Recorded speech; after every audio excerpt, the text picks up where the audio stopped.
मराठी अभ्यास केंद्र तसंच शालेय शिक्षण अभ्यास आणि कृती समन्वय समितीच्या वतीनं पहिलीपासून हिंदी त्रिभाषा सक्तीचे महाराष्ट्रद्रोही राजकारण 2025 हे पुस्तक अलीकडेच प्रकाशित करण्यात आलं। काही महिन्यांपूर्वी हिंदी भाषा सक्तीवरून राज्यात मोठा वाद निर्माण झाला होता। त्यावेळी राज आणि उद्धव ठाकरेंनी एकत्र येत मराठी हिंदी भाषा सक्तीविरोधात आवाज उठवला होता। मराठी अभ्यास केंद्राने या हिंदी सक्तीबाबत एक पुस्तक तयार केलं। तर आज याच पुस्तकानिमित्त आनंद भंडारे आणि काही सहकारी राज ठाकरेंच्या भेटीला दाखल झालेत। मराठी शाळा बंद होण्याचं प्रमाण वाढल्यानं त्याबाबत सुद्धा ते राज ठाकरेंना प्रेझेंटेशन देणार आहेत।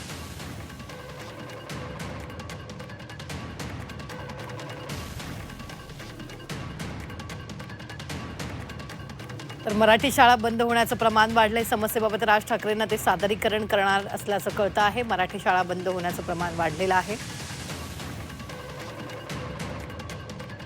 पहिलीपासून हिंदी त्रिभाषा सक्तीचं महाराष्ट्रद्रोही राजकारण 2025 हे पुस्तक प्रकाशित झालेलं आहे। त्यानिमित्तानं यावेळी राज ठाकरेंसोबत चर्चा देखील होणार आहे। सूत्री संदर्भात जी पुस्तिका आम्ही प्रकाशित केली त्याच्याबद्दल राजसाहेबांना आम्ही माहिती दिली, पण त्यासोबतच आम्ही एक मुद्दा आणखीन त्यांच्यासमोर मांडलेला आहे। मुंबईमध्ये ठरवून बंद पाडलेल्या आणि पाडल्या जाणाऱ्या मराठी शाळांची अनेक प्रकरणं आमच्या निदर्शनास आलेली आहेत आणि त्या प्रकरणांच्या आधारे आम्ही येत्या रविवारी एक मराठी शाळांची परिषद आयोजित करतो आहोत। आमचा असा दावा आहे की मुंबई महानगरपालिका ठरवून मराठी शाळा बंद पाडत आहेत आणि त्याची उदाहरणं आम्ही त्या परिषदेमध्ये मांडणार आहोत।